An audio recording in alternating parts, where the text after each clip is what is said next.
বর্তমানে দার্জিলিং জেলার লামাহাটা উত্তরবঙ্গের অন্যতম জনপ্রিয় ট্যুরিস্ট ডেস্টিনেশন, যেখানে প্রকৃতির সৌন্দর্য আর পাহাড়ের শান্ত পরিবেশ পর্যটকদের বারবার টেনে আনে।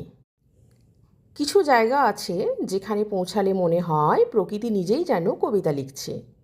লামাহাটা তেমনই এক নাম।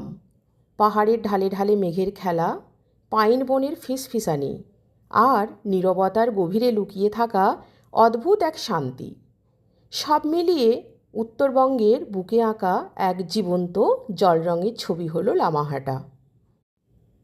পাহাড়ের গল্প শুধু অনুভব করতে হলে শুধু ঘুরলেই হয় না, দরকার হয় একটা ঠিকানার, এমন একটা আশ্রয় যেখানে জানলা খুললেই প্রকৃতি এসে ধরা দেয় চোখের সামনে।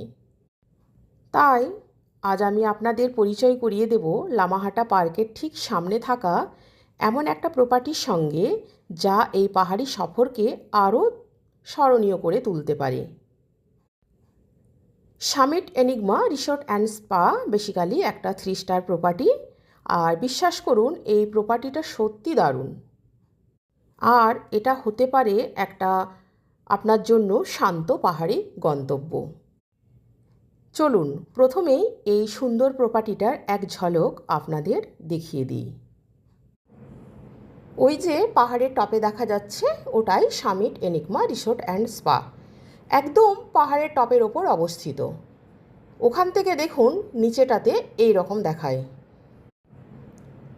হোটেলে ঢুকতেই আমাদের আন্তরিকভাবে ওয়েলকাম করা হলো, আর সঙ্গে দেয়া হলো ওয়েলকাম ড্রিঙ্কস। শুরুতেই এমন আপ্যায়ন সত্যি বেশ ভালো লাগলো। রিসেপশনের সামনে সুন্দরভাবে সাজানো গোছানো রেস্টুরেন্টটি মূলত দুটি ভাগে বিভক্ত, একটা ইনডোর এবং অন্যটি ওপেন রেস্টুরেন্টে বসে চারপাশের মনোমুগ্ধকর প্রাকৃতিক সৌন্দর্য উপভোগ করা যায়। নেক্সট ভিডিওতে আমি এই হোটেলের প্রত্যেকটা রুম এবং এর খুঁটিনাটি তথ্য নিয়ে আসব, তাই চোখ রাখুন আমার নেক্সট ব্লগে।